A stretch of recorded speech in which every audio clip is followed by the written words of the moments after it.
Ничего себе. Всего 2? 32. Зарегистрировано 2? 32. 32? Ну, хорошо, слава Богу. Еще подсоединяться в процессе, наверное. Ага. Ага. Все, давайте. Ага. Добрый день, уважаемые коллеги. Мы рады приветствовать вас на нашем вебинаре, который посвящен формам, методам и приемам духовно-нравственного воспитания в современной школе.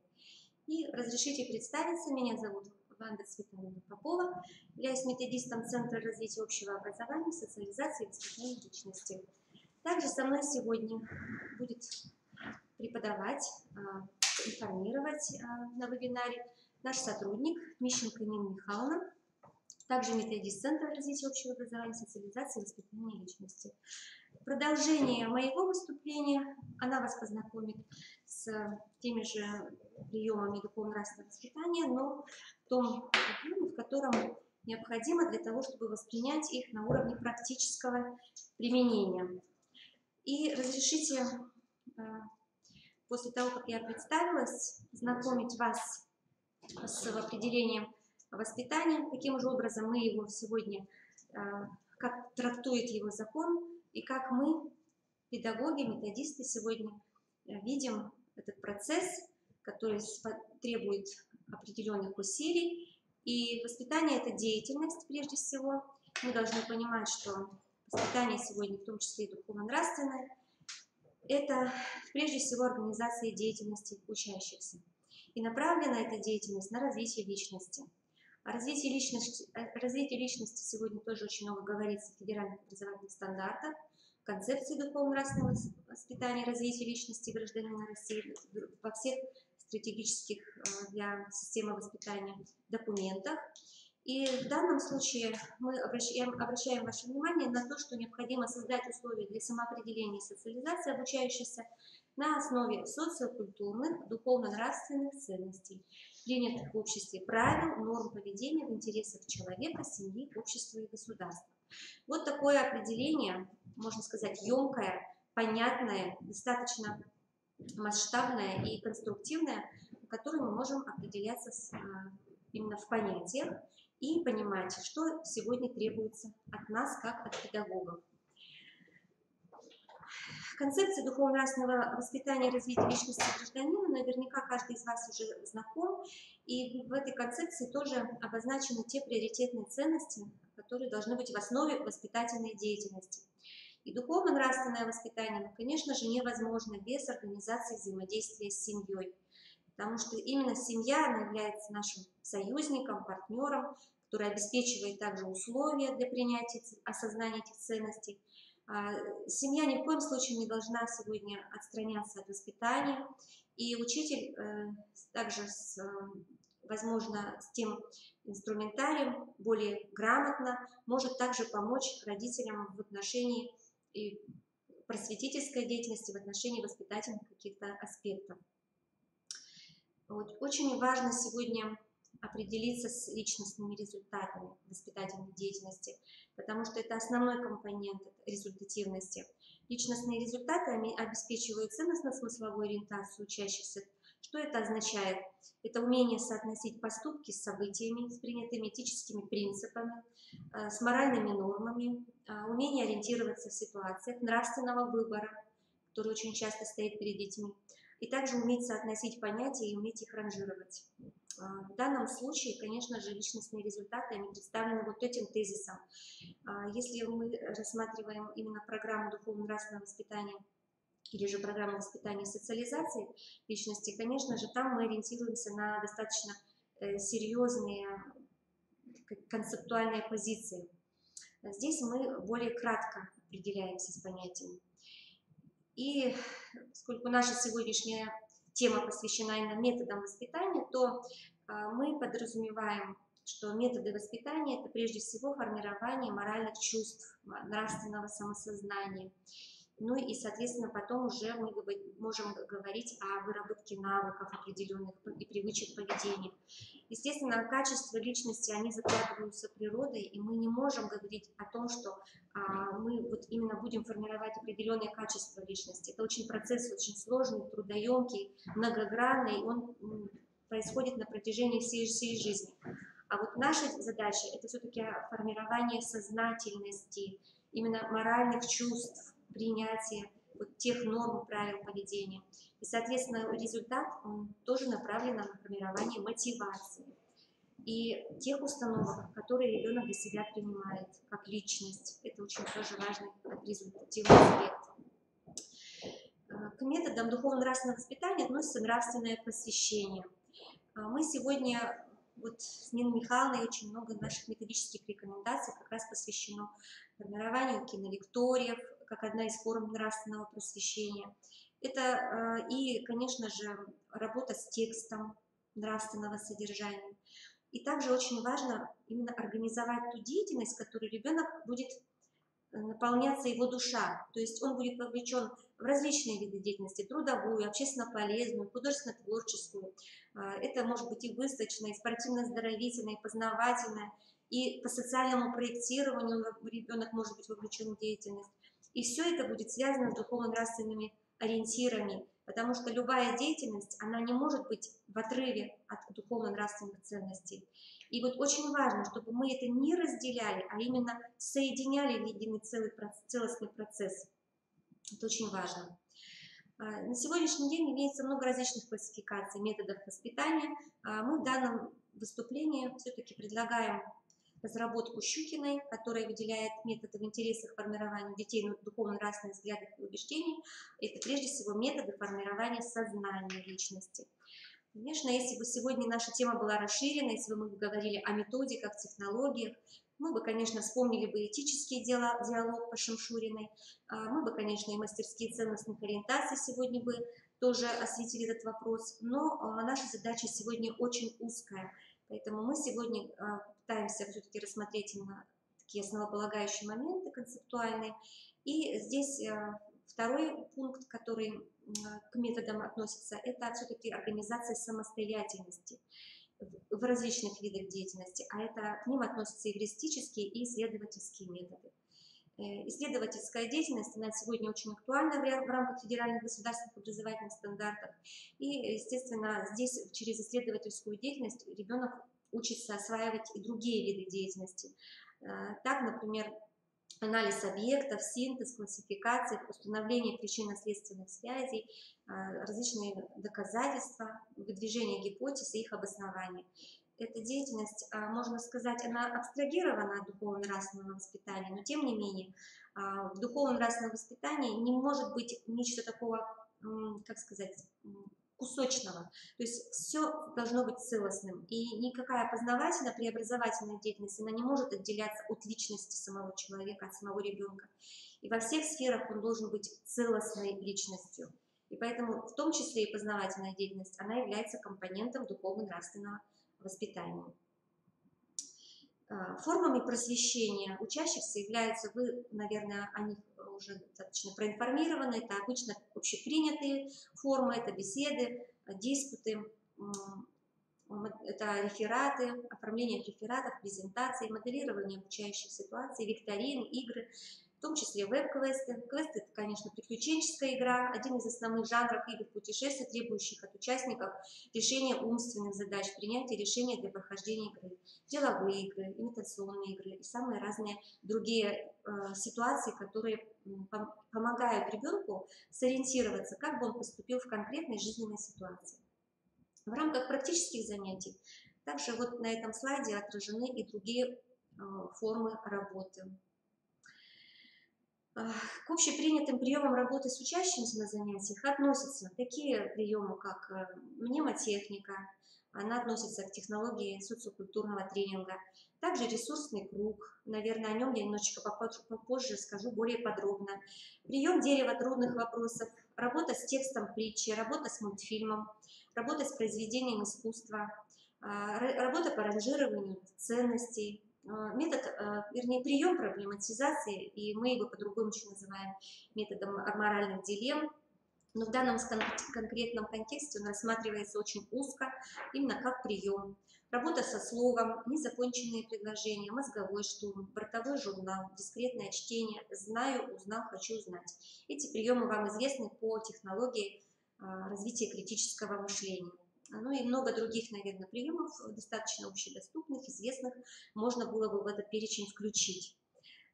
И здесь уже вот конкретно по темам определенным, связанным с добродетелью, со свободой, с ответственностью, с долгом, справедливостью. Здесь вот один из приемов – это работа с мультфильмом. Также я уже озвучила дерево трудных вопросов. Здесь идет работа с текстом. Текст всегда имеет некую проблематизацию, и ребенок эту проблемную для себя тему он может прописать. Она для него становится актуальной, и таким образом вопрос будет исходить от ребенка. И очень часто происходит такая ситуация, не учитель должен задавать вопросы, а ребенок должен задавать вопросы, и его познавательный интерес таким образом формируется.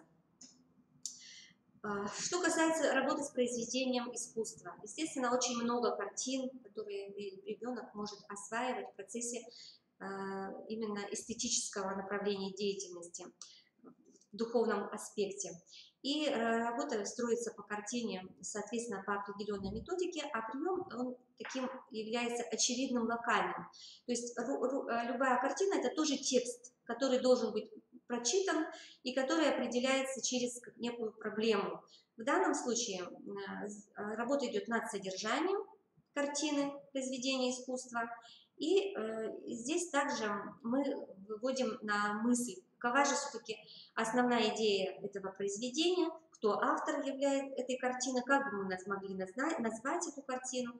И ребенок в конце все-таки понимает, что это некий определенный исторический этап, когда действительно происходили очень смутные такие, ну, можно сказать, для России были это смутные времена, когда многие старцы задумывались, что же предстоит России, какие испытания пройти в связи с тем, что очень много таких было вольнодумцев, которые пытались все-таки организовать эту революцию, в которой очень много жизней, были потери очень большие, серьезные, и ситуация, конечно, была для России трагической, можно сказать. Также следующий прием, это называется он портрет слова. Ну и этот слайд вы видите, да, какие виды работ могут здесь быть произведены. Я сейчас подробно останавливаться не буду. Дальше мы перейдем к следующему приему, он называется проблематизация. Он может быть связан с любой темой по добродетели, именно по моральному выбору человека. И прием это тоже отрабатывается через текст литературных произведений, конкретно связывается с примерами жизни. Что касается работы с ценностями, это здесь, я уже говорила, аранжирование, здесь также может быть и защита ценностей, и выбор приоритетных ценностей, то есть понятие приоритет, что для нас очень важно. Работа над ценностями, она на самом деле заключается в том, что вырабатывается понимание, что для меня именно ценным является, что я ценю в своей жизни, а что ценно для моего соседа, для моего учителя, моего родителя. И вот таким образом соотнесение понятий, оно приводит к тому, что вырабатывается некий общий подход, взгляд на мир, формируется именно система ценностей о мире. Это очень важная тоже работа. Также прием незаконченные предложения. Но если тема идет связанная с понятием «родина», конечно же, в конце необходимо понять, что же ребенок вкладывает в это понятие. И он, если пишет об этом, то, соответственно, он и начинает размышлять на тему, что для меня есть слово «родина», чувство «родины» и так далее. Следующий прием является возможностью представить сообщение по некой теме, по некой проблеме. Вот эта краткая формула, она помогает определить свою позицию по той или иной точке зрения. Дальше есть определенный план, значит, дальше мы делаем некий довод, обоснование, затем приводим пример и делаем вывод как следствие. По этому алгоритму ребенку очень легко представить свое отношение к той или иной ценности, событию, или поступку. И вот данная работа, она чаще всего проводится на этапе уже заключительном, на этапе рефлексии. Что такое ресурсный круг? Ресурсный круг – это очень такая идея хорошая по сплочению коллектива, когда дети в круге говорят о том, что они сегодня, о чем переживали. И здесь вот правило такое, что я вижу, что слышу и что чувствую, что меня взволновало в конечном итоге. Это тоже на этапе рефлексии используется такой прием. Мнемотехника, дается лексический ряд, связанный по смыслу. Дети слушают слова, потом пытаются в письменном виде их воспроизвести. Педагог говорит, почему нам удалось выполнить задание? А потому что все слова связаны по смыслу, и некий образ всплывает. И вот, например, эти слова, они связаны с образом Святой Руси. А может быть, для кого-то это просто малая Родина, для кого-то еще какой-то образ возникает. Таким образом, формируется и не только может быть, на каком-то интуитивном уровне, но еще и здесь работает, включаются другие, значит, и зрение, и слух, и ребенок начинает именно комплексно работать со смыслом, с глубиной этого понятия. Например, Святая Русь, что значит для человека, который живет в России. И продолжу фразу. То есть в конце на рефлексии можно предложить ребенку выступить по одному из высказываний. То есть то, которое ему кажется для него актуальным. И если он выбрал хотя бы одно и высказался, то, что он почувствовал, что он переживал, это очень во многом поможет ему в дальнейшем подумать над тем вопросом, который бы он задал своему педагогу в следующий раз. То есть идет такое дальнейшее размышление по теме занятия. Я считаю, что это тоже очень такой примерный, позитивный образец для использования в практике воспитательной деятельности по духовно-нравственному. И, в общем-то, я думаю, что это не весь перечень того, что могло бы быть в этой презентации. Конечно же, есть еще очень много всяких разнообразных приемов, о которых, к сожалению, сегодня нет возможности сказать. Но, завершая свое выступление и подводя некий итог, все-таки мне бы хотелось обратить ваше внимание, что все-таки основные базовые ценности по духовно-нравственному нашему с вами воспитанию, развитию личности это остаются незыблемые Родина, семья и традиции. И можно сделать вывод, что доминантой именно новой модели воспитания должен быть принцип отечественных идеалов, национальных традиций, патриотизма, как скрепляющей идеи, именно сотрудничества, коллективизма, сотворчества и главный принцип личной ответственности за свои поступки. Вот если мы начнем с ответственности, то я думаю, что все остальное у нас придет в норму, потому что сегодня очень много именно из-за безответственности происходит негативных каких-то вот ситуаций или явлений в нашей среде. Я вас благодарю за внимание. Надеюсь, что небольшое мое выступление, оно может быть где-то какие-то, может быть, идеи появятся, может быть, вопросы появятся, может быть, вы пожелаете более детально познакомиться с этой темой.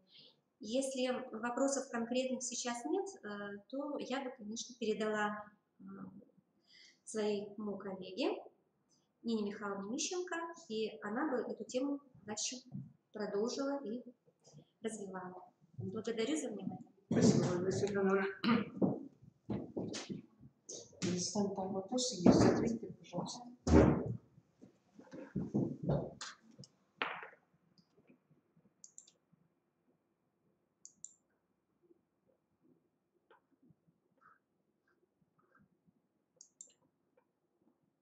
Как можно скачать презентацию? Так, я что-то не вижу своей. Материал будет размещен в разделе «Видеоконференция», там, где будет ссылка на этот вебинар, мы обязательно прикрепим презентацию. Стараемся, чтобы этот материал, конечно же, у вас был. Нет, это ваш. Я не нахожу своей презентации. Может быть, за Леонидом? Что я не знаю, с кем. Куда он ее положил? Я ее не нахожу. Простите, уважаемые коллеги, тут техническая у нас Мария Светлановна, где презентация? Куда он ее положил?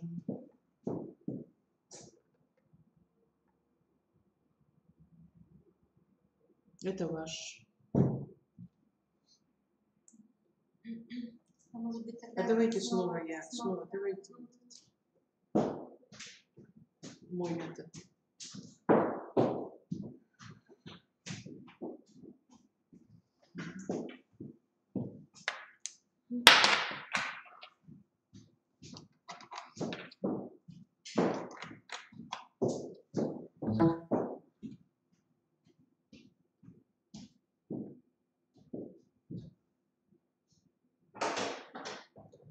Леонид, мы не можем найти мою презентацию. Вот это? Угу. Спасибо. То мы уже подключим. Нет. Это информационное какое-то письмо. Леонид, тут вопрос, по-моему, есть. Спрашивают, как можно скачать презентацию. Мы ведь ее размещаем, да? Ну, можно разместить. Можно разместить, да? Это будет когда? Под вебинаром будет. Под вебинаром. Угу. Вы подойдите.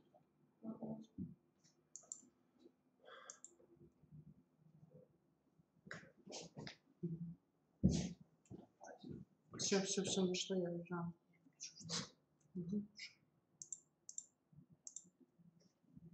Угу.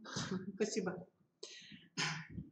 Итак, уважаемые коллеги, мы продолжаем нашу тему. Эта тема очень обширная. И, конечно, за такой краткий срок осветить очень подробно все методы и приемы, которые сегодня есть в нашем арсенале, мы, конечно, не можем. Я хочу остановиться на таких методах и приемах, которые являются интерактивными, которые позволяют включить в деятельность всех детей. И хочу оттолкнуться от понимания, что есть человеческая душа. Духовно-нравственное воспитание – это есть работа с душой человеческой. Душа человеческая, как и сам человек, трехчастен. Человек – это тело, душа, дух, а душа человеческая состоит тоже из трех частей, которые существуют неслиянно и нераздельно. Это верхняя часть души – логосная, разум, слово. Гневательная – это срединная часть души, чувство, сердце. И волевая, нижняя часть души, эмоции и воля. И вот если мы не будем задействовать все три части человеческой души, у нас ни настоящего воспитания, ни образования настоящего у нас не будет. Посмотрите, вот верхняя логосная часть души воспринимает человеческое слово. Далее сигнал отправляется в срединную часть души, начинают работать чувства ребенка. И, наконец, эти чувства, они воздействуют на нижнюю, глубинную часть души, на волю, эмоции.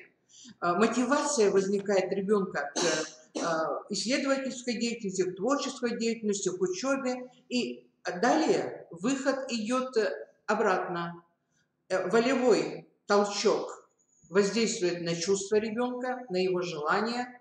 Далее поступает в верхнюю часть души сигнал, и потом выход. Выход появляется нечто новое, и это и есть работа души. Любое, что появляется, оно в первую очередь реализуется в слове. Вот почему слово человеческое является главным нашим инструментом воздействия на ум, сердце и волю ребенка. Итак, интерактивные методы и приемы. Что это за методы и приемы? Это те, которые способствуют развитию интереса учащихся к культуре, традициям и национальным реалиям. Мотивируют на работу с учебным материалом на уроке или на занятии. Повышают уровень самостоятельной деятельности учащихся, расширяет их кругозор, развивает речь, память, внимание, образное, логическое и ассоциативное мышление, развивают ценностные представления о жизни и человеческих отношениях, являются эффективными способами объяснения нового материала, обобщения изученного и организации диагностики. Я повторяю, что осветить все я не могу подробно, но остановлюсь на некоторых. Одним из интересных таких методов является викторина, использование викторин. Викторины бывают разные, тематические, которые выявляют интересы учащихся, развлекательно-развивающие, лингвистические, межтематические, а также смешанные. У нас в институте мы подробно эту тему разрабатывали, и сегодня существуют пособия, вот вы видите там на слайде, вот и здесь пособие, книги, где очень подробно рассматривается методика проведения викторин. Остановлюсь только на некоторых моментах. Во-первых, если у нас викторина проводится как часть занятия, ну, например, вначале мы мотивируем ребенка на какую-то тему, вызываем интерес у него при помощи вопросов, то наши методисты утверждают, что отводимое на работу с викторинами время не должно превышать 5-6 минут. Задается не менее 10 вопросов или заданий, на которые обучаемые дают ответ.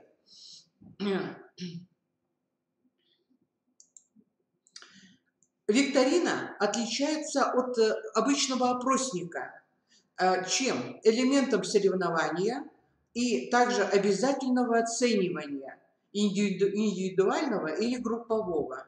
Поэтому алгоритм работы с викторинами примерно такой. Первый этап – это знакомство с правилами проведения викторины, предъявление ключа, то есть сообщение критериев оценивания работы. Второй этап – это работа учащихся непосредственно. Третий этап – высказывание 2-3 учащихся или представителя от группы в форме микромонолога с использованием содержания викторины. И четвертый этап – это подведение итогов, награждение, оценка. Очень важно следующее. Если мы проводим учебную викторину, то необходимо не просто викторину провели и оставили, а учитель углубляет и расширяет знания серии обобщающих вопросов или заданий, ответы на которые также непосредственно оцениваются учителем. Кроме метода использования викторин, мы можем провести и целый урок в форме викторины. Такой урок викторина очень интересен. И его можно проводить в 2 ключах. Индуктивным способом – это проведение урока викторины как систематизация и обобщение знаний. То есть, посмотрите, пожалуйста, вот эта схема как раз дает нам представление о том, что такое индуктивный способ. То есть мы рассматриваем определенные случаи частные и далее идем к обобщающему выводу. Первый, здесь возможны 2 пути в индуктивном способе. Это движение от конкретного эпизода из собственной жизни через аналогичные ситуации к обобщениям, типизации, выводам на их основе. Второй путь – это движение от показа происшествия либо важного события, можно фильм здесь показать какой-то или клип, через анализ мнений известных общественных деятелей и ученых по этому поводу к собственным выводам. Второй способ, противоположный первому, это дедуктивный способ. То есть здесь обратный путь от общего положения некого к каким-то частным вопросам. Я, кстати, хочу сказать, что именно эти 2 способа, индуктивный и дедуктивный, не обязательно на уроках викторинах мы только используем. Вообще они свойственны практически всем урокам РКС и также занятиям по ДНКНР. Дедуктивный способ проведения викторины – это есть конкретизация или опредмечивание общего вывода или тезиса. Первый способ – это движение от рассмотрения общего положения через иллюстрацию частных признаков к выводу-заключению, который представляет собой суждение о единичном факте. Посмотрите, от общего к единичному факту.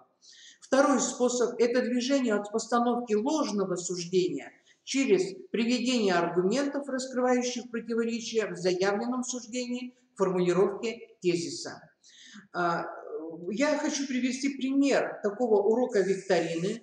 который мы апробировали, проводили такой урок. И учителя, которые у нас на курсах бывают, они, в общем-то, знакомились вот с этой методикой проведения данного урока.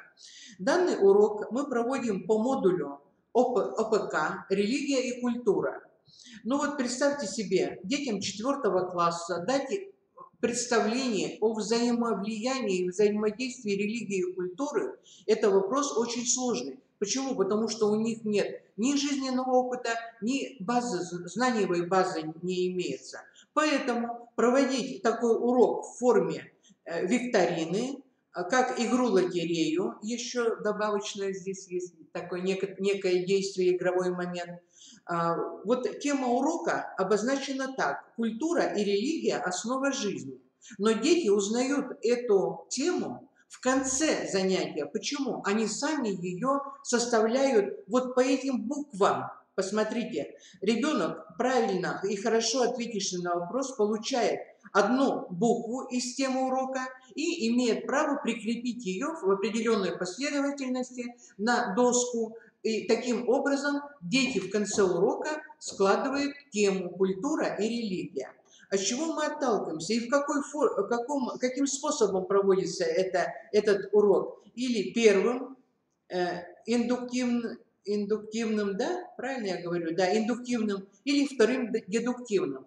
Вообще-то здесь присутствуют оба способа. Как это понять? Оба способа присутствуют. Давайте будем разбираться. Религия и культура. Мы детей спрашиваем, вот какие здесь два слова, какие части речи? Это религия, имя существительное, и второе слово культура. Если два существительных объединены союзом «и», то между ними существует взаимосвязь и взаимодействие? Конечно. Союз «и» является соединительным союзом, и он соединяет эти два слова. Тогда мы ставим цель узнать, а каким образом эти два слова соединяются. Нам нужны примеры. То есть от этого первичного, целостного тезиса мы идем к более частному, к рассмотрению частных вопросов. Значит, это дедуктивный способ. Посмотрите, что получают дети. Дети получают вопрос. Да, кстати, класс делится на две группы. Первая группа – это дети, которые получают вопросы. Вот посмотрите, вопросы. Вопросы в определенном порядке, они пронумерованы. Вот один из вопросов. Почему люди, когда увидят радугу на небе, всегда радуются и любуются ею? Интересный вопрос, интересный. Все люди наши радуются радуге.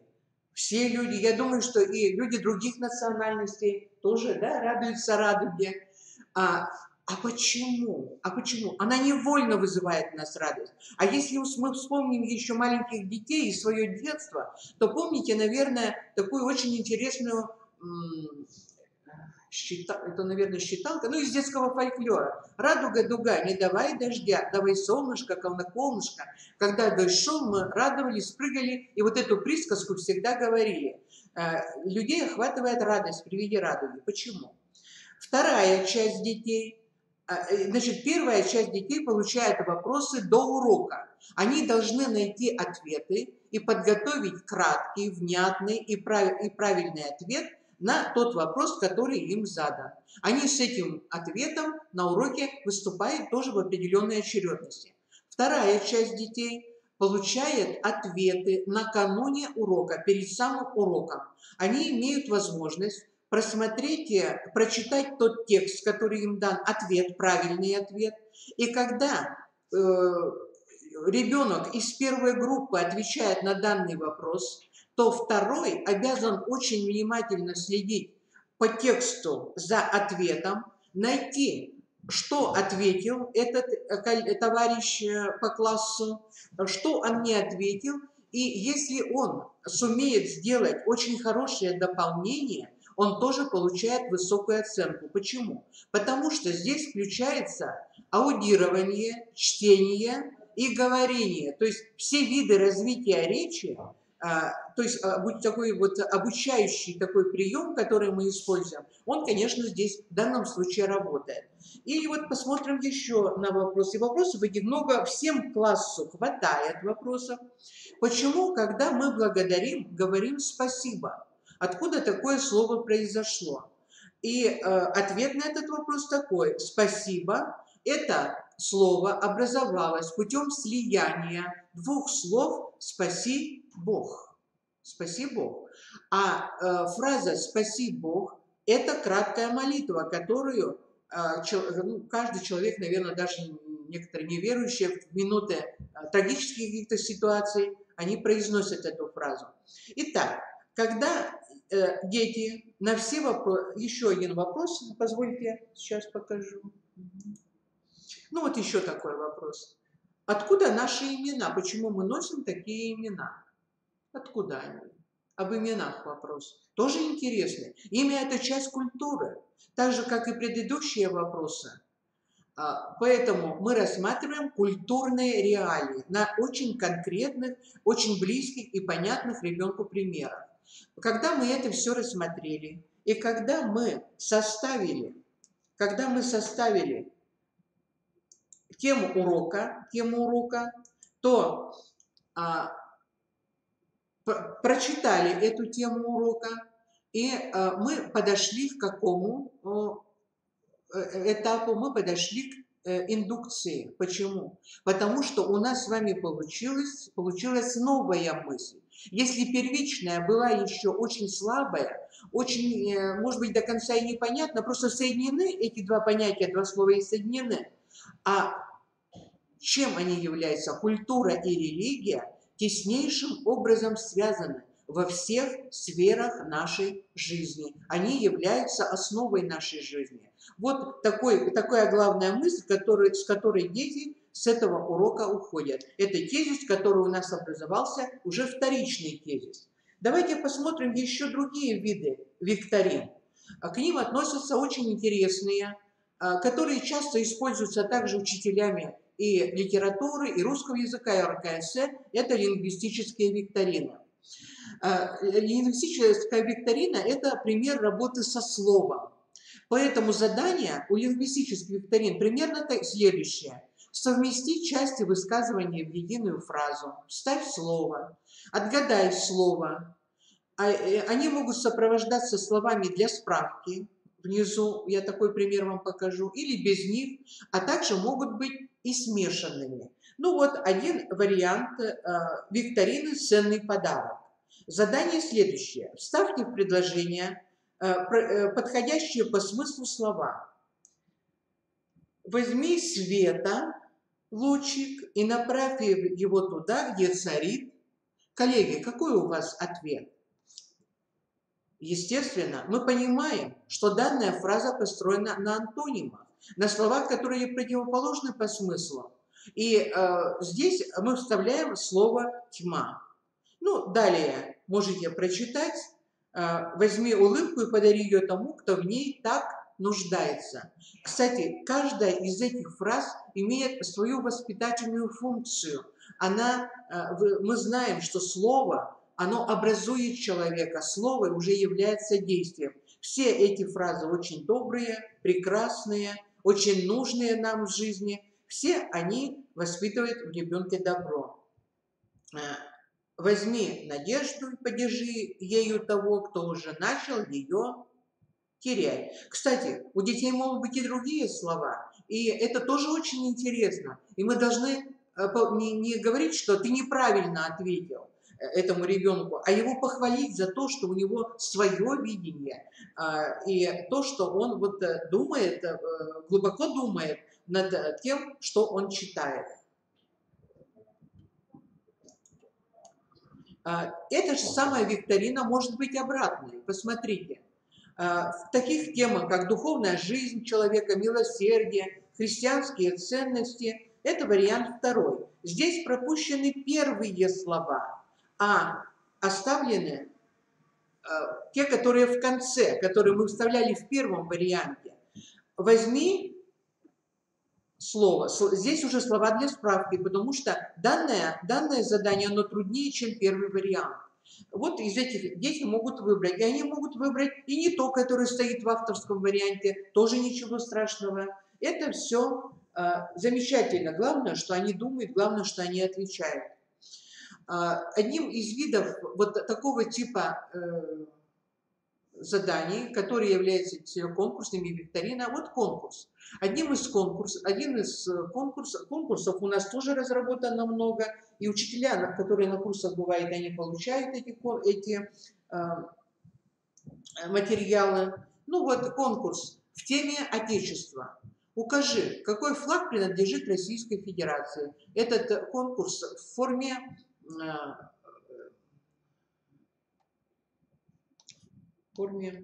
тестов, в форме тестов. Значит, он может быть индивидуальным, групповым. То есть на листочке бумаги ставится 1 и В1В. Ой, да, правильно, 1В. Так. А потом, когда мы уже обсуждаем эти вопросы, все ответы обсуждаем, тогда уже возможны и дополнительные вопросы. То есть мы расширяем представление детей. А наш флаг российский, на какой флаг больше похож? А это какого государства? А это какого государства? А почему именно российский флаг похож, допустим, на флаг Франции? Потому что Петр I, ему так понравилось, Петр I такой флаг впервые вел, ну и так далее и тому подобное. Вот еще один флаг, если я не знаю, это флаг Сербии. А Сербия очень близкая России страна, очень близкий народ. И сербы очень любят Россию. Они говорят, есть на земле Бог, простите, на небе Бог, а на земле Россия. Вот таково отношение сербов к России. Так, второй вопрос. Как называется второй флаг? Естественно, далеко не все дети знают, что это какой? Андреевский. А почему на нем, на белом полотне, вот такие скрещивающиеся линии? Потому что апостол Андрей Первозванный, один из учеников Иисуса Христа, дошел до территории современной России. И даже, как говорит предание, он побывал на острове Валаам, а погиб апостол Андрей Первозванный, который является покровителем России. Он погиб на кресте, так же, как Иисус Христос, только не таком, где были, как бы сказать, на 90 градусов, да, были перекладины, да, по 90 градусов. Он сказал, что он не достоин быть распятым на том кресте, на котором был распят Господь Иисус Христос, и попросил, чтобы его распяли вот на таком скрещивающемся кресте. И на таком кресте он был распят. Где он используется, этот флаг? Это третий вопрос. И также очень интересно, что этот флаг используется на флоте, на кораблях российского флота, Андреевский флаг. И если мы вспомним песню «Варяг», там как раз присутствует вот этот Андреевский флаг. Посмотрите, как одна культурная реалия, она обязательно подцепляет другие какие-то. И вот это и есть воспитание, когда мы показываем мир в целостности ребенку, не какие-то отдельные конкретные знания, такие маленькие, а вот в единстве нашей культуры. Так, четвертый вопрос. Кому принадлежит этот флаг? Ну вот на этот вопрос даже педагоги многие не могут ответить. Этот флаг принадлежит Царскому дому Романовых.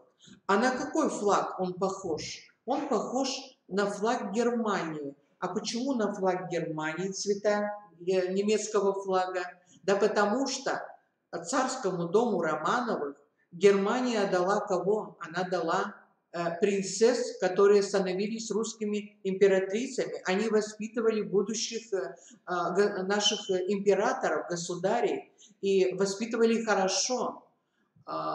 Были многодетными мамами, и многие из них были, можно сказать, жизни праведной, канонизированные. Последние две представительницы немецкого дома, принцесс, Это великая княгиня Елизавета Федоровна и ее сестра императрица Александра Федоровна. Об этом нельзя не знать, об этом нужно обязательно детям рассказывать. Вот почему? Вот 1918 год, в котором мы живем, это год столетия расстрела царской семьи, год их упокоения. А в круглые даты мы знаем, люди обязательно размышляют о том, что произошло вот в этот год, почему произошло, как мы к этому должны относиться, какой урок мы должны извлечь исторический из этого времени. Это, конечно, исключительно важно. Далее, можно дать возможность детям и для самопроверки. Те ребята, которые правильно ответили на все вопросы, они, конечно, могут быть оценены. Большой материал для вот такого типа заданий, о которых я говорила, есть вот в этих двух книгах. Вы их тоже на слайде видите. Это в пространстве православной культуры выпуск 1 и выпуск 2.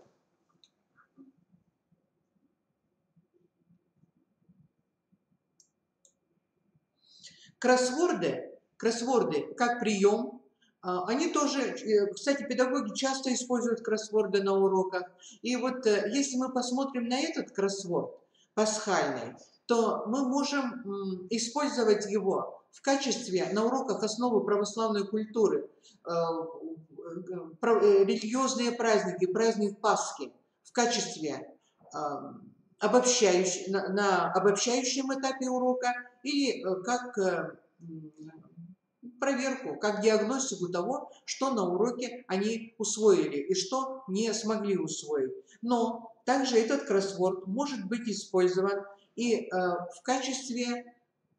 течение всего урока. Тогда у нас будет урок кроссворд, когда дети отгадывают по одному слову, поэтому вопросы, которые здесь указаны, они будут выстроены уже в другой последовательности. Естественно, мы начнем не с трапезы, за которой совершилось первое причастие в мире, посмотрите, а мы начнем с того, что же произошло, как называлась последняя неделя перед Пасхой, что это было за событие.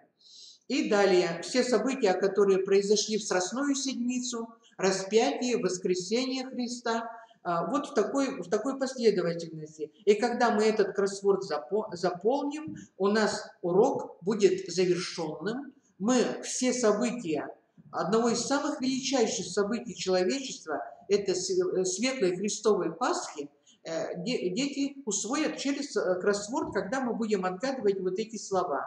А когда слово отгадано, расширяется его значение, оно подкрепляется музыкой, зрительным рядом, оно подкрепляется отрывочками из фильмов и так далее. Вот такой урок, он будет, я думаю, детям очень интересным, когда будет включен такой вот элемент отгадывания.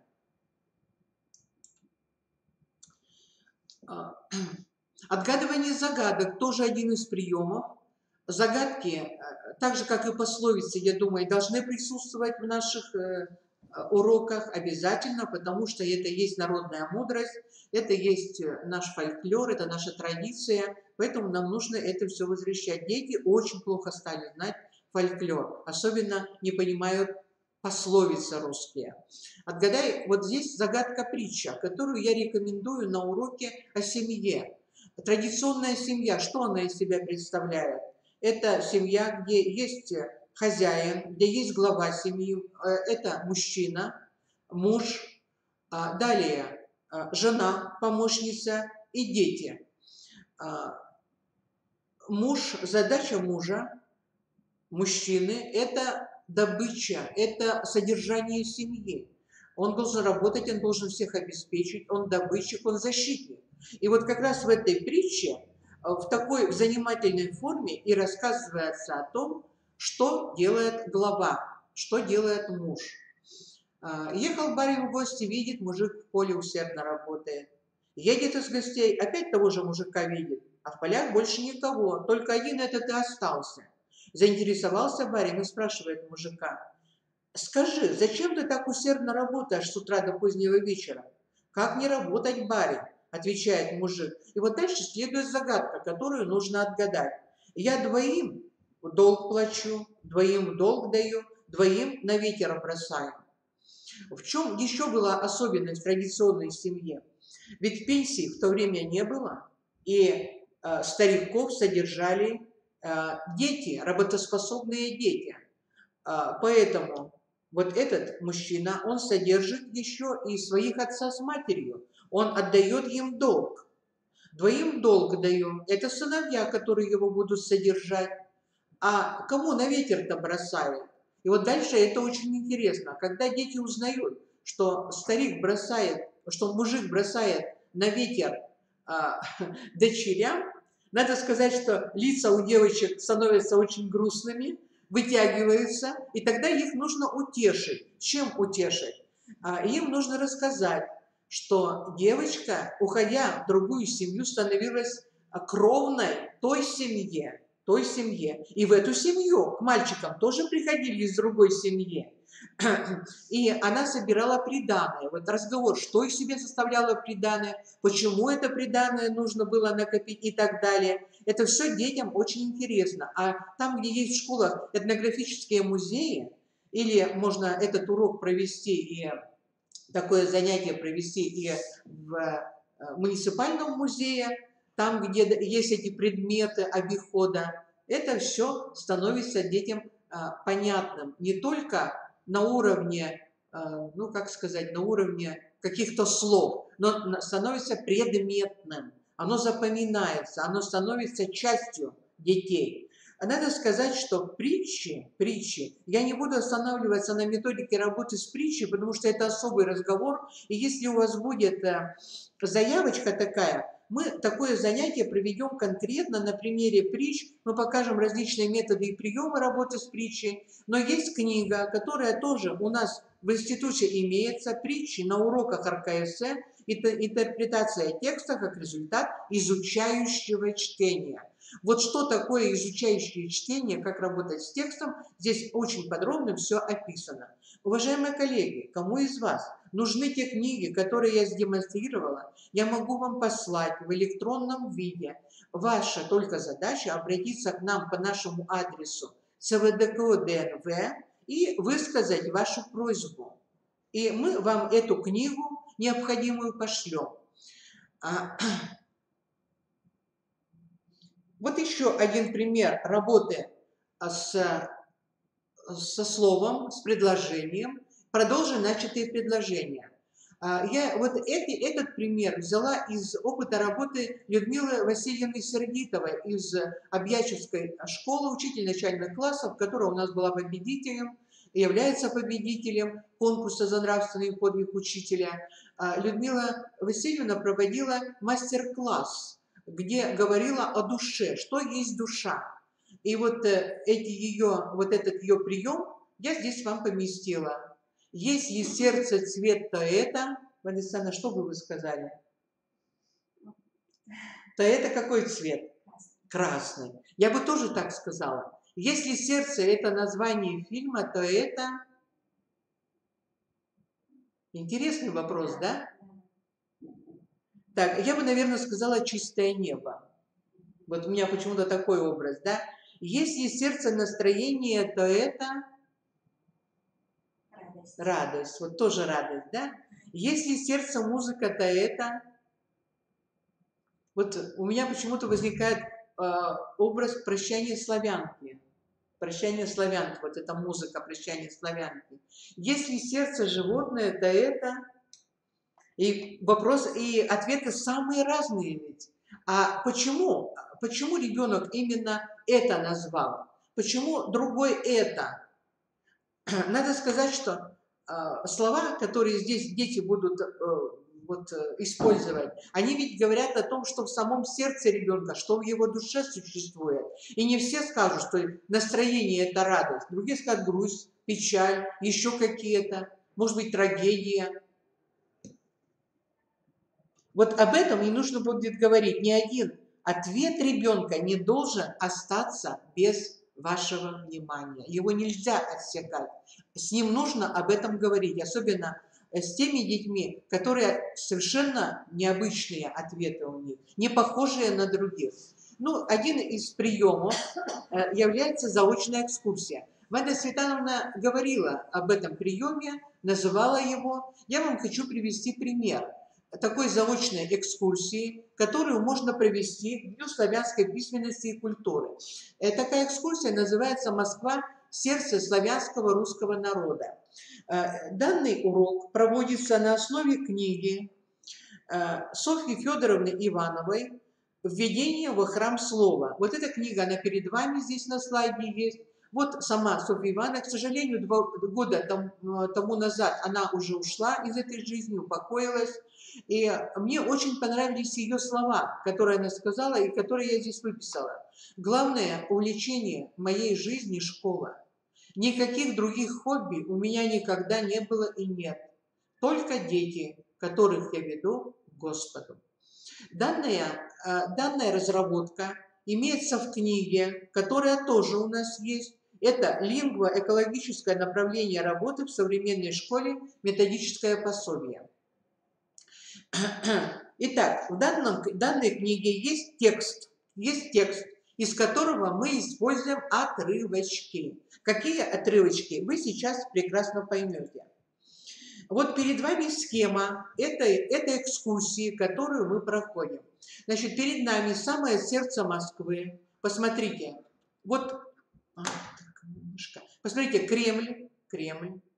Так, вот здесь, на Тверской, находится памятник Пушкину, Александру Сергеевичу Пушкину. И вот путь, который мы проходим. Итак, когда мы останавливаемся у памятника Александру Сергеевичу Пушкину, мы о чем говорим? Конечно, мы говорим о Пушкине, о его значении для нашей литературы и для его культуры. Что сюда попутно? Это история этого памятника. Это писатели, которые, допустим, присутствовали на открытии этого памятника. Это те речи, которые были произнесены. Это о том, как этот памятник был передвинут и так далее. То есть очень много, целый пласт культуры, связанный с Александром Сергеевичем Пушкиным и с памятником его, и с его судьбой, мы здесь рассматриваем. Далее мы идем, но мы не просто идем. Вот на этом пути я указала ссылки на фильмы, которые можно посмотреть. Это «Путешествие по Москве». Таких фильмов очень много. Здесь рассказывается о зданиях, которые здесь построены, кто в этих зданиях жил, о людях, какую роль они сыграли в судьбе России. Далее мы идем, проходим вот несколько улиц, посмотрите здесь, и останавливаемся у памятника героям Шипки. Сейчас это очень актуально. Посмотрите, только буквально несколько дней тому назад наш патриарх присутствовал на торжествах, которые проходили в Болгарии, освобождение Болгарии от османского ига. Потрясающе. Были приглашены представители всех государств, кроме России. Это финны, прибалтийские государства. А русский президент, он не был приглашен на это торжество. Почему? Ведь именно Россия положила, вот здесь похоронено 10 тысяч, это памятник 10 тысячам погибших русских воинов только на Шипке, только на этом перевале, на этой горе Шипке. Поэтому важно очень об этом говорить. И когда наш святейший патриарх Кирилл осмелился, он правду сказал, он сказал о том, что именно Россия в первую очередь сыграла свою роль и помогла освободиться от турецкого ига, то что же, патриарх был оскорблен высшими чинами болгарскими. А почему мы-то молчим?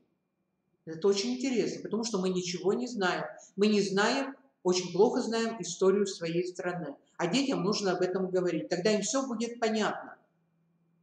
И далее. От этого памятника, это вторая остановка, мы отправляемся к памятнику. Вы уже поняли, какому. Это просветителей Руси, святым равноапостольным Кириллу и Мефодию.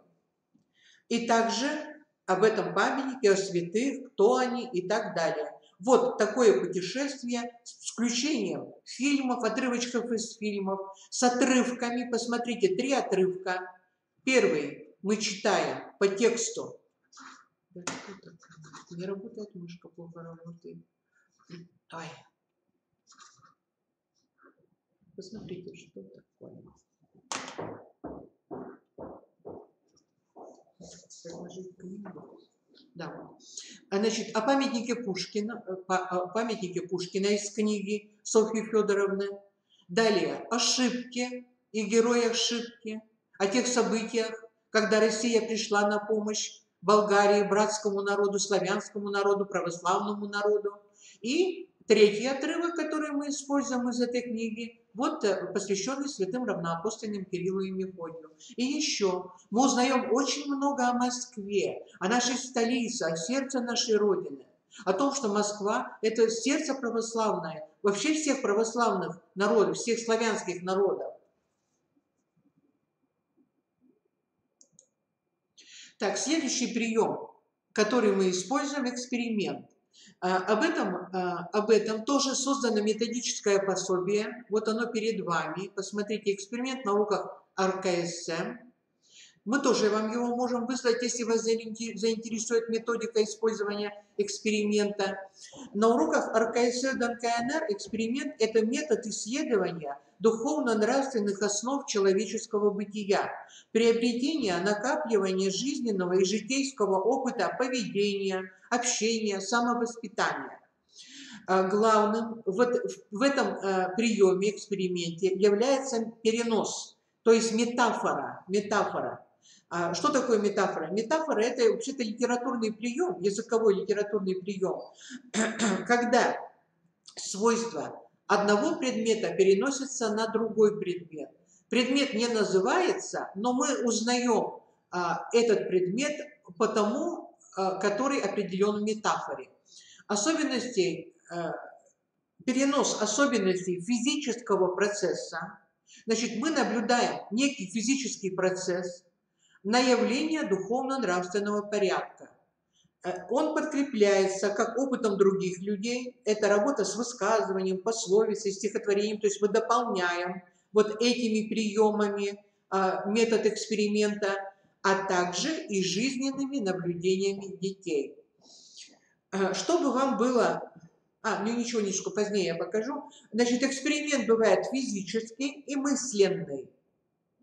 То есть иногда присутствует физическое действие, а иногда присутствует и мысленный, просто мысленный эксперимент. Наблюдение за физическими процессами, они вызывают аналогию с проявлениями в сфере духовно-нравственной.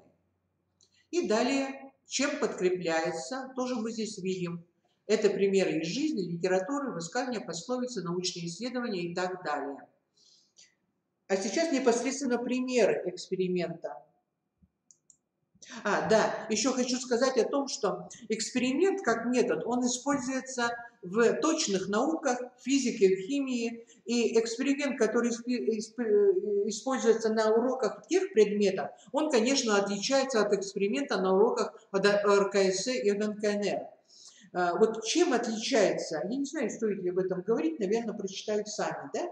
Посмотрите, я только хочу сказать о том, что значит, вот если физический эксперимент не соотносится с жизненным опытом детей и других людей, там делается вывод только потому, что наблюдается, и делается этот вывод, он дает научную картину мира, то есть о каких-то физических или химических процессах, то эксперимент на уроках РКС, наоборот, он подтверждается или опровергается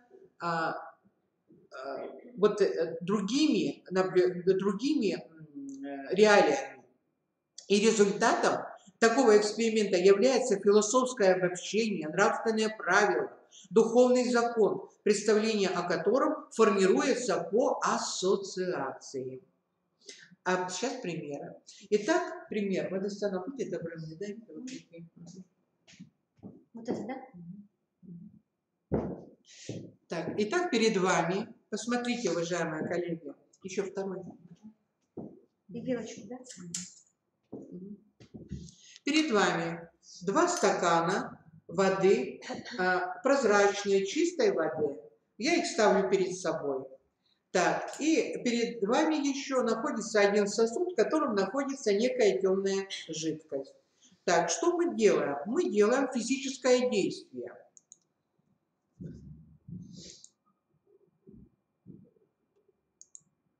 Мы в один из этих стаканов наливаем постепенно вот эту темную жидкость, капаем, да, и говорим, что произошло. Вода замутилась, она стала менее прозрачной. Мы туда еще наливаем, вода стала еще менее прозрачной, более темной. И когда мы наливаем туда все, вода становится абсолютно непрозрачной. Итак, в одном стакане осталась вода прозрачная, в другом она замутнена. Итак, переход по аналогии на вопросы духовно-нравственного порядка. Вот это человеческая душа. Человеческая душа должна быть такой же чистой и прозрачной, как эта вода. А вот это, те грехи наши, которые душу нашу, что делают? Загрязняют. Посмотрите, такой стала душа. Что делают грехи с душой? Они ее оскверняют, они ее засоряют, они делают ее вот такой неприглядной очень. А второй эксперимент состоит в следующем. Может ли грешная душа хорошо различать добро и зло? Давайте вот сделаем это. Это действие, вот посмотрите. Мы отпускаем туда некий предмет. Скажите, пожалуйста, видно хорошо? Видно, что находится? Видно, да, видно. То есть чистая душа, она хорошо различает то, что в ней, да, то, что поступает туда. Плохое это или хорошее? Давайте сейчас попробуем этот же предмет поместить в загрязненную воду, вот в эту душу, которая загрязнена грехами. Видно? Нет. Значит, душа, отягченная грехами, она не способна различать хорошо, что есть добро и что есть зло. Так, здесь у меня кофе. Позвольте, пожалуйста. Спасибо. Можно это все убрать. Так, давайте посмотрим еще один пример. Так, вот это мысленный эксперимент. Мысленный эксперимент. Здесь можно распечатать вот такое изображение. Можно, здесь птичка, ну как сказать, она символическая, да? Можно здесь сюда поместить реальное изображение красивой какой-нибудь птички, пожалуйста, да? Итак, вот это человеческая душа. Человеческая душа похожа на птицу. Почему похожа на птицу? Потому что душа свободная, птица свободна, душа прекрасная, птица прекрасная и так далее. Так, и эта птичка свободно летает, она поет красивые песни, она живет на свободе. А сейчас мы произведем следующее действие. Мы просто вот линии будем проводить вот так.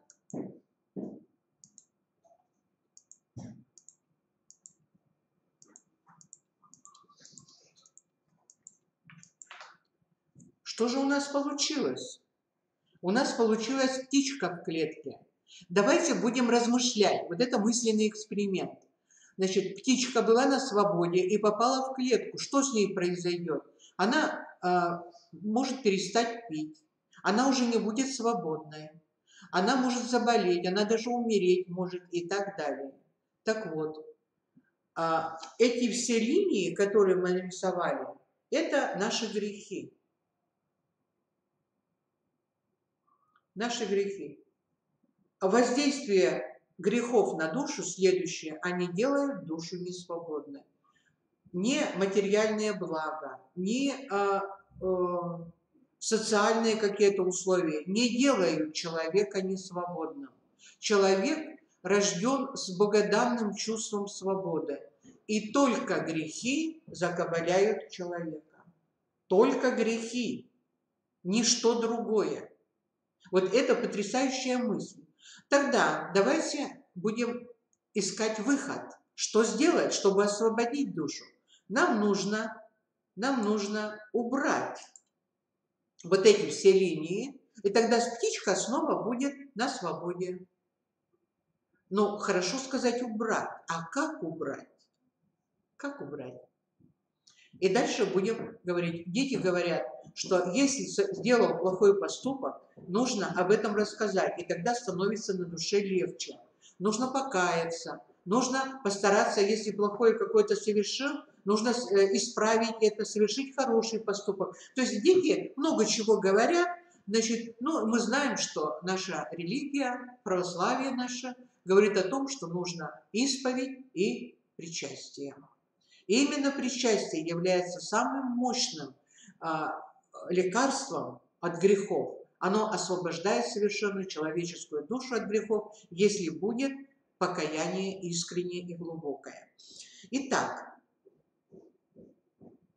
мы совершили мысленный эксперимент на тему, что совершают грехи с человеческой душой, как они на нее влияют. Ну, еще один мысленный эксперимент по поводу с использованием бананов. Все бананы большинство людей любит, вот мы видим, они красивые. Так, скажите, пожалуйста, вот эти бананы, которые изображены, они быстро испортятся? Нет. Они будут очень долго храниться, очень долго. Почему? Потому что они находятся в плотной, толстой кожуре, и туда никакие микробы внутрь не проникают, и действительно эти бананы будут храниться. А сейчас давайте мысленно попробуем этот банан очистить. Как вы думаете, такой банан долго будет храниться? Нет. Такой банан испортится быстро, и он станет вот таким некрасивым, который уже кушать будет неприятно. Итак, переход от физического состояния, физических каких-то явлений к духовно-нравственному. Кожура – это молитва. Банан внутри – это наша душа, которая защищена и телом нашим, конечно, и больше она еще защищается молитвой. Душа без молитвы не защищена от зла. Вот нравственный, духовный вывод, который мы делаем, работая, вот, используя тот эксперимент, который вам здесь представлен. Экспериментов много. Я еще хочу сказать, что здесь не только вот мой личный вклад в эту книгу, которую я вам показывала, а это работа и замечательного учителя из Воркуты.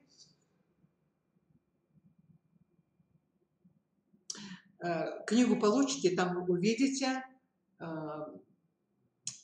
Простите, вот она есть у меня, эта книга, да? Есть? Нету, к сожалению, этой книги. Извините, пожалуйста. Лысова. Простите. Значит, она тоже, мы одновременно вместе с ней пришли к необходимости использования такого замечательного приема, как эксперимент на уроках РКС. У нее были свои примеры, у меня свои, и они вошли в ту книгу, которую я вам показывала. Следующий прием – театрализация. Театрализация относится к театрально-игровым методам, воздействует на эмоциональную сферу ученика, активизирует его внимание, воображение, фантазию.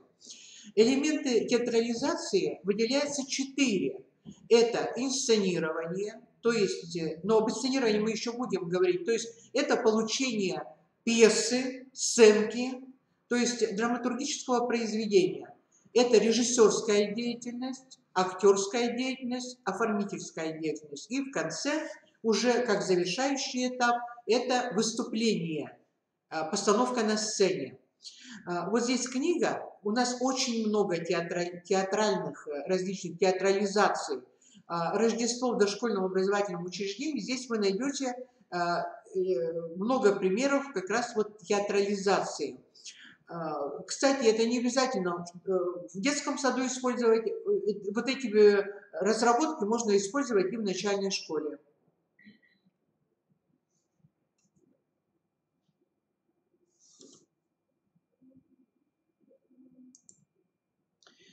Так, сценариев 3 типа выделяется. Это компилированный, оригинальный и смешанный. Компилированный сценарий, кстати, это может быть не только пьеса, это может быть сценарий какого-то вечера, какого-то, что еще, может, какие формулы достану, вечер, гостиная, это может быть и другие, да, мы используем стихи, песни из различных источников. Мы своего ничего не вносим, мы их выстраиваем в определенной логической последовательности, мы делаем компиляции. Оригинальный вид сценария – это тот, который полностью выполнен автором, а смешанный, который первые два объединяет.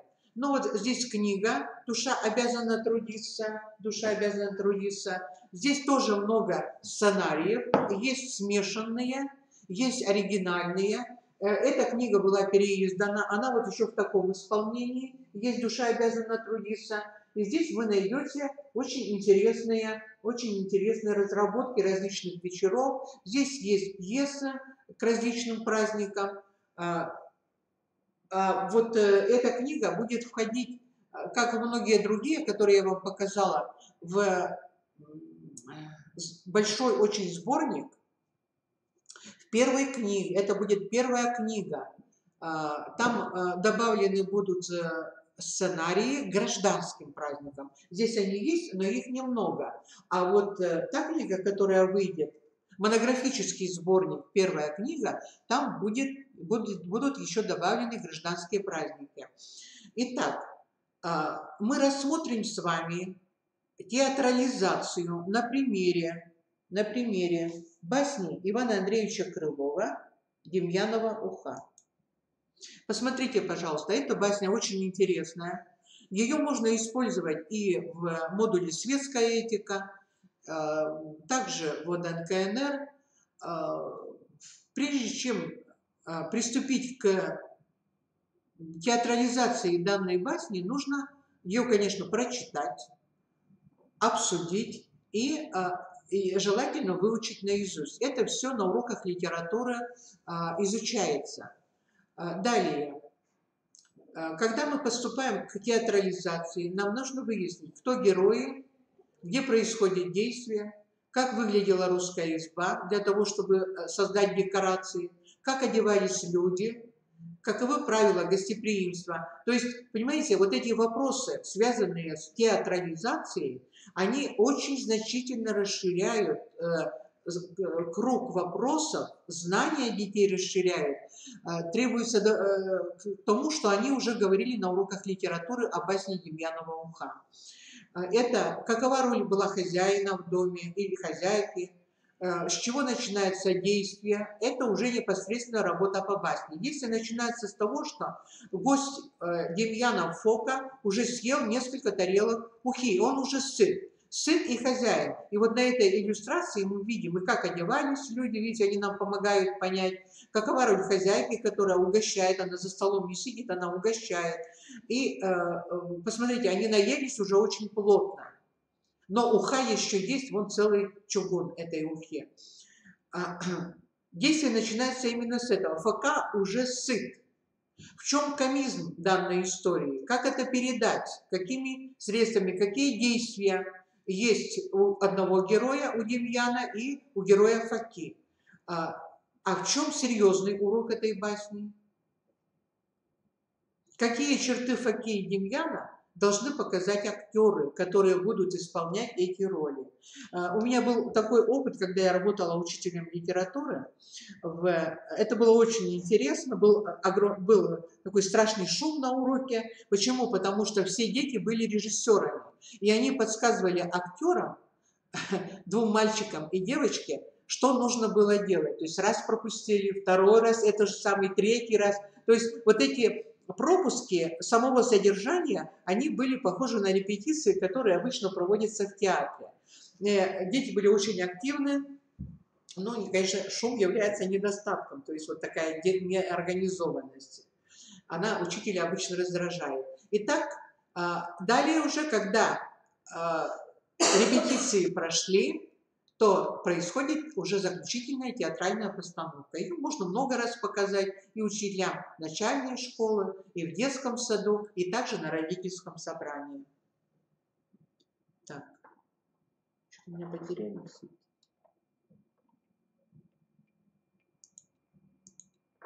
Так, инсценирование является частью театрализации. И инсценирование уже не игровая деятельность, а это один из сложнейших видов работы с текстом. Почему? Потому что обычно существует эпический текст. Это какой-то рассказ, это притча, эпический текст. И вот этот эпический текст в процессе инсценирования нужно превратить в драматургический, непосредственно через речь персонажей, то есть составить диалоги. А это очень непросто, вот эта переработка. И нужен, конечно, навык. Здесь, если дети будут заниматься инсценированием, конечно, на первых этапах учителю придется очень много помогать детям. Итак, значит, что главное нужно иметь в виду при инсценировании?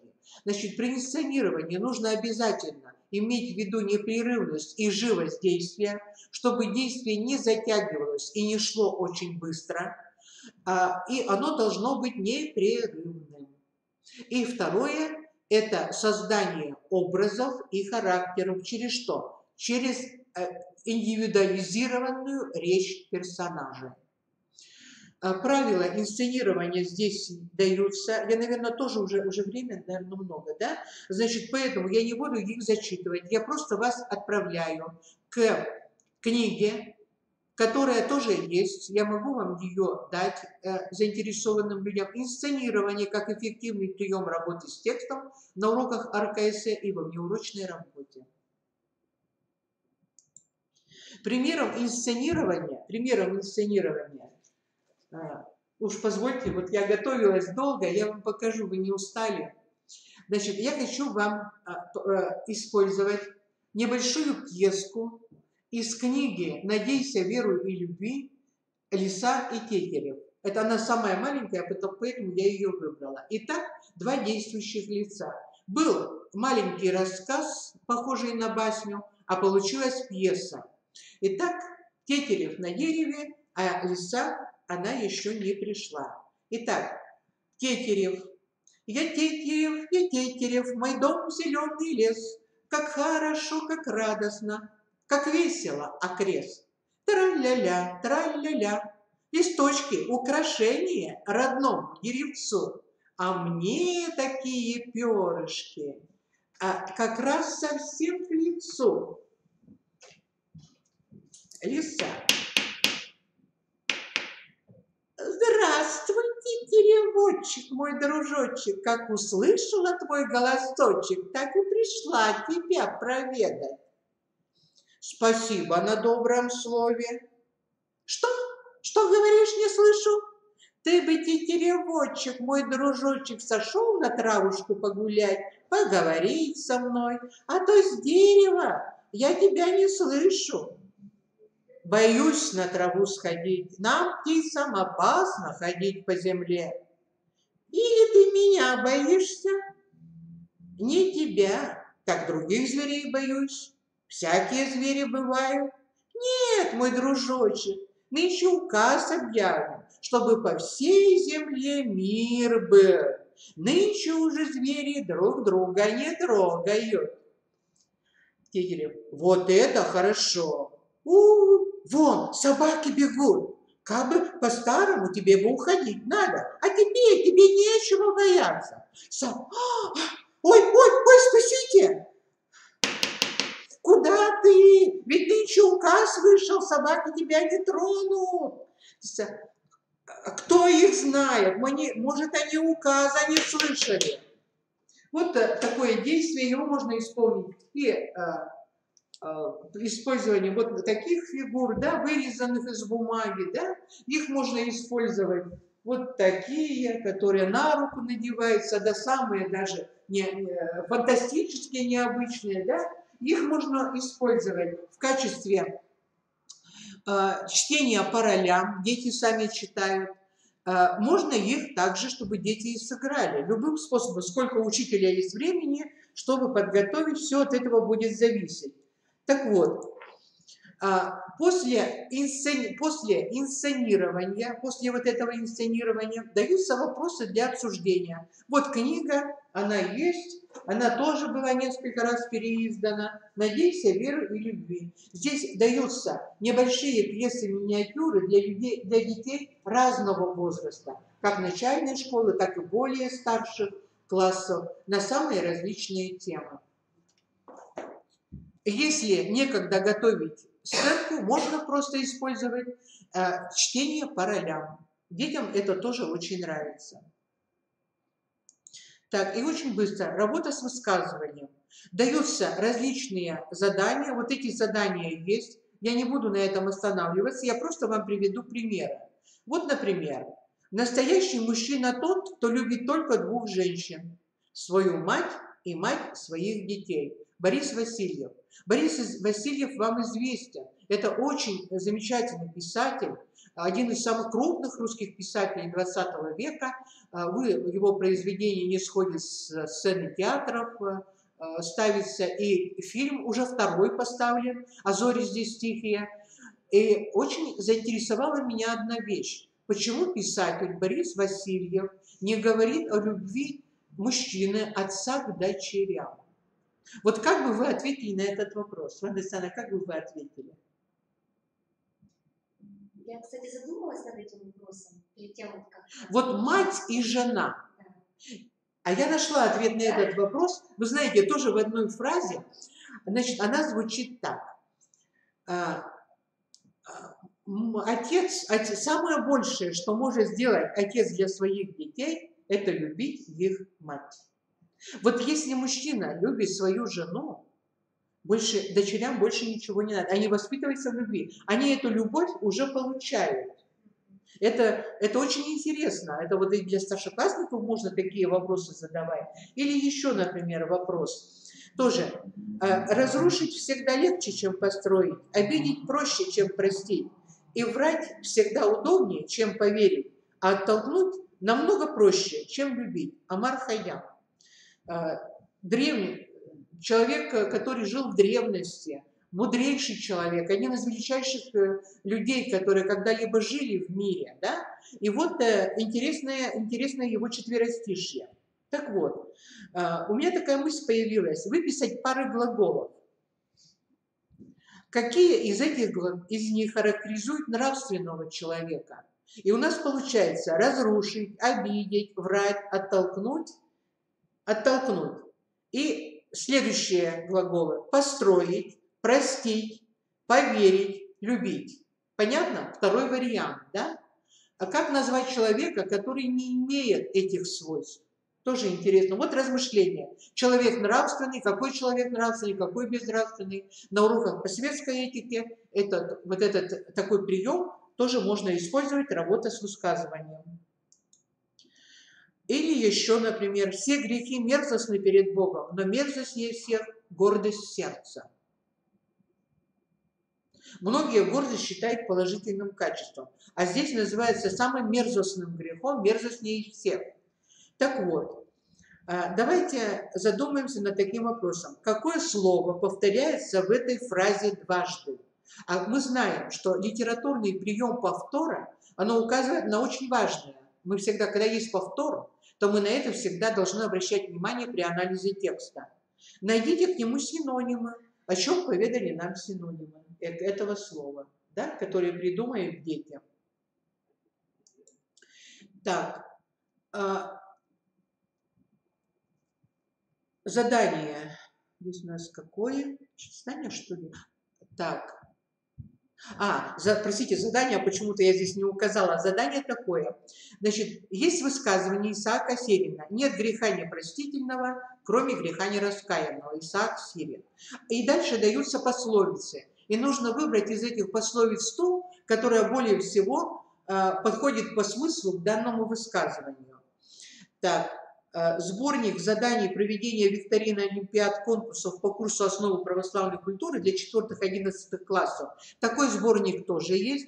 Мы вам пока послали только вопросы, потому что идет викторина для 4-11 классов. Кто еще не знает, вы можете принять в ней участие. До 10 апреля можно послать нам ответы. Если у вас нет вопросов, напишите, мы вам пошлем эти вопросы. Значит, а потом мы вам уже пошлем полностью весь этот сборник с ответами.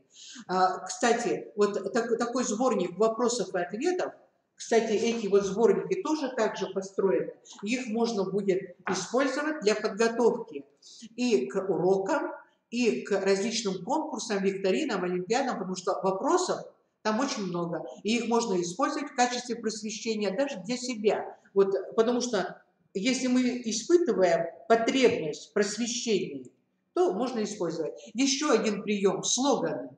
Слоганы – это разрезанные на несколько фраз или слов фразы. Фразы очень значимые. Вот посмотрите, верхние – это разрезаны все. Они даются или индивидуально ребенку, или в группам даются. Их задача – составить из этих слов разрезанных фразу. И пока они составляют, они очень много над ней размышляют. Вот и дальше внизу вы видите, какая фраза сложилась. Если скажут «оставь Россию, все дадим», я им отвечу «нет, мы Русь не продадим». Ну, это вот на тему Отечества. Таких слоганов их несколько. У меня много их на разные темы. Или еще. Ну, вот тоже разрезанные. Какая фраза у вас может получиться? Попробуйте, пожалуйста. Стоит, кто за, тот, родину, горой, герой. Значит, тут нам нужно детей учить, не просто им давать, а говорить, что фраза в русском языке строится каким образом. Потому что есть кто является союзом придаточным, да? Или союзным словом. Поэтому он стоит всегда во второй части. Поэтому в первой части должно быть что? В первой части должно быть подлежащее и сказуемое главного предложения. Давайте найдем из этих фраз главное предложение. Тот – это подлежащее и сказуемое герой. Тот герой. И дальше стоит союз или союзное слово. Кто за родину, стоит горой. Вот и сложилась такая фраза. Тот герой, кто за родину, стоит горой. Так, составление словосочетаний, тоже интересный прием. Я его нашла где-то в интернете. Обратите внимание, тоже добро и зло. Два пути. Человек идет или по пути добра, или по пути зла. Другого пути у человека нет, у него нет нейтрального пути.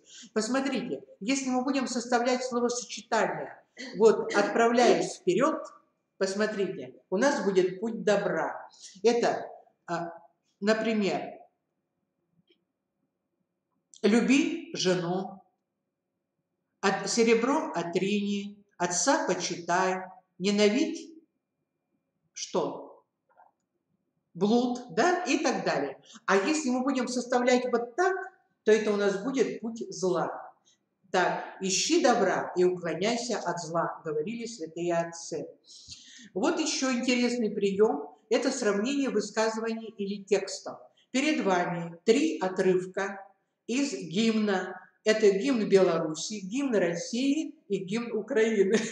Что общего и чем они отличаются? Вы видите, что у гимна Беларуси и России очень много общего. Здесь славься народы и братский союз, а в Украине, в гимне Украины мы этого не найдем. И даже по тому, что содержит сейчас украинский гимн, мы можем понять, что сегодня на Украине происходит. Оказывается, символы государственные, они не просто так. Они очень много что определяют в политической, культурной и даже в бытовой жизни того народа, которому и государства, которому этот гимн принадлежит. Составляем памятки.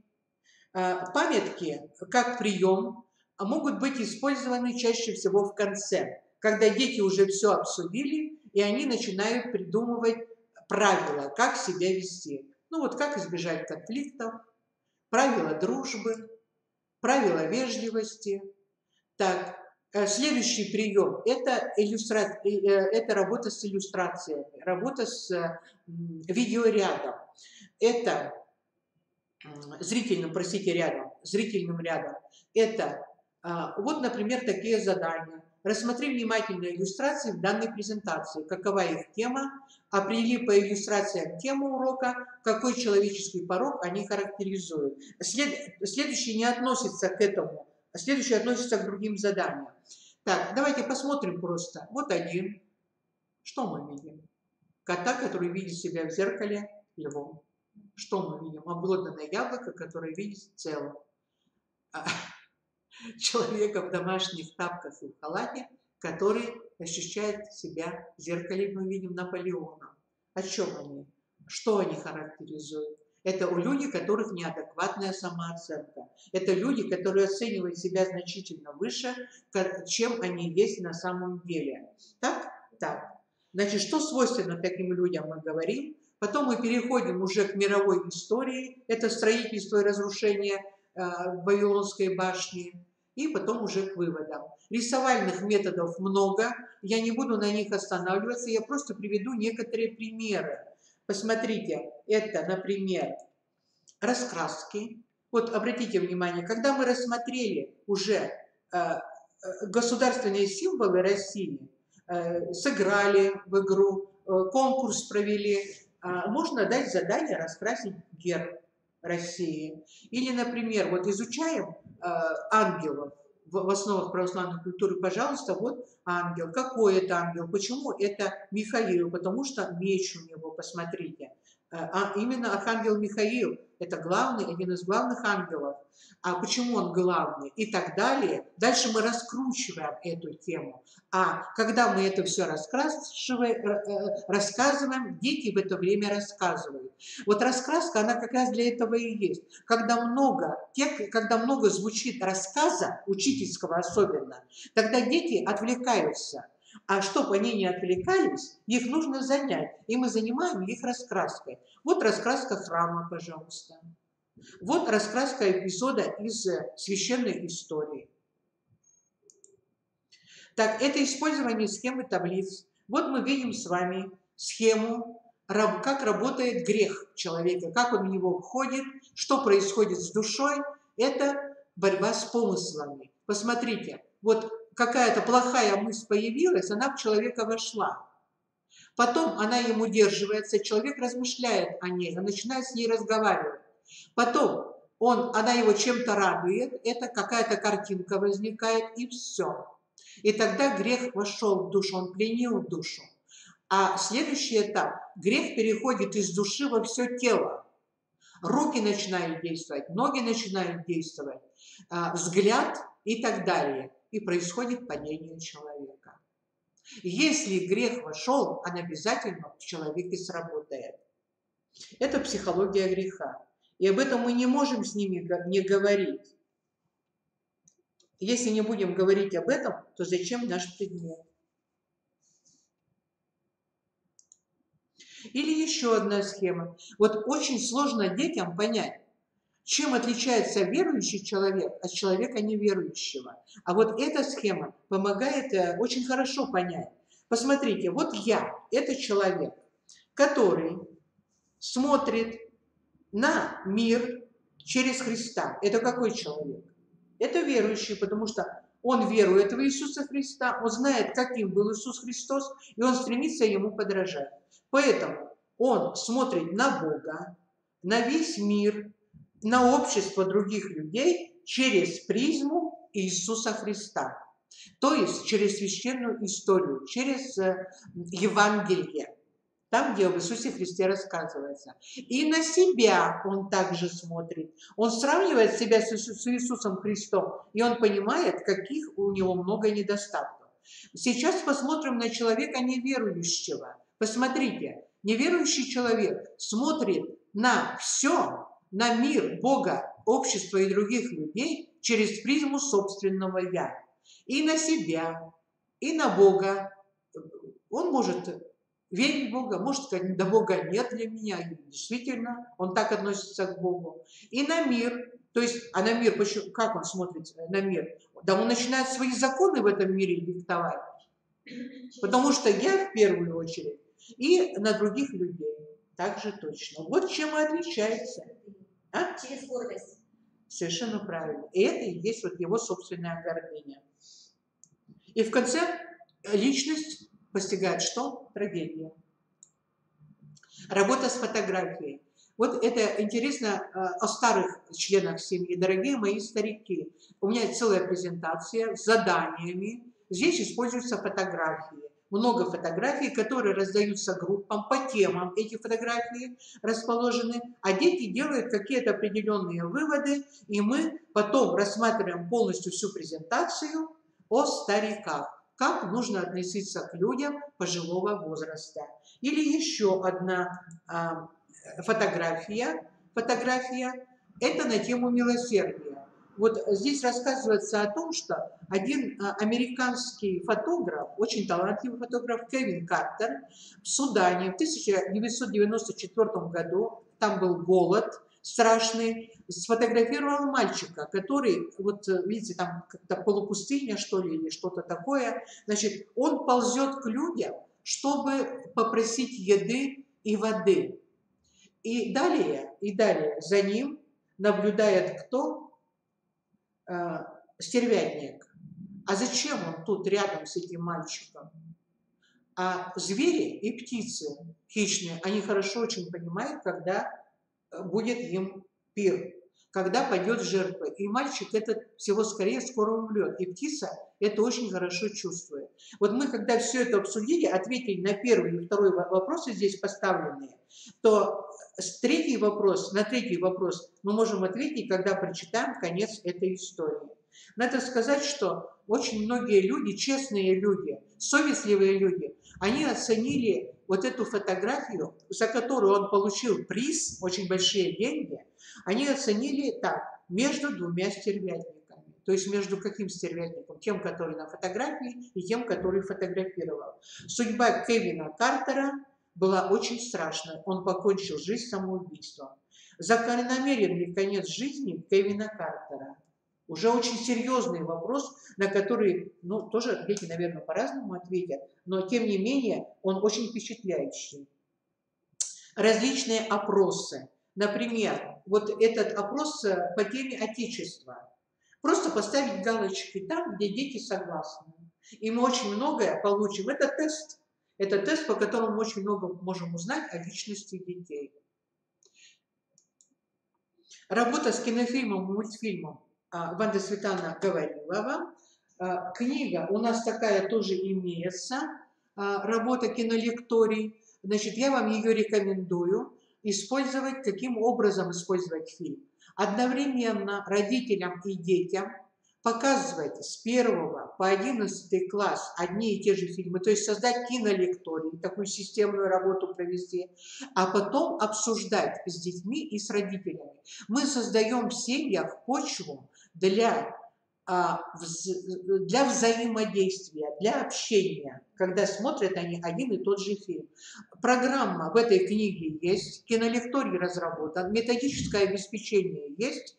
Эта книга, я не знаю, она в продаже вот есть или нет, но мы ее в электронном виде вам можем послать. Вот, наверное, я заканчиваю. Простите меня, кажется, задержала, да? Времени задержала. Но мне очень хотелось вас познакомить с теми методами, приемами, которые мне очень самой нравятся, которые я тоже использую в своей практической деятельности. И я буду очень рада, если вы получили пользу какую-то. И презентации эти, и мою, и Ванды Светлановны, там такой вопрос был, вы можете скачать.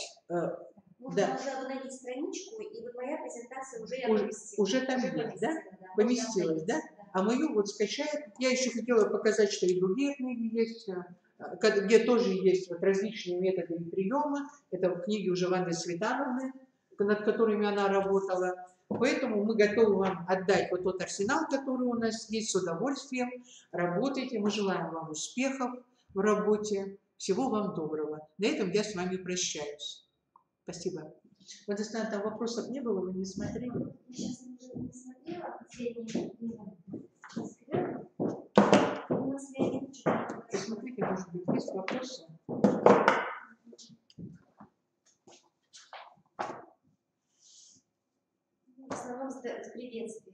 Приветствие, да? Да. Все тогда. Тогда завершаем. Мгм.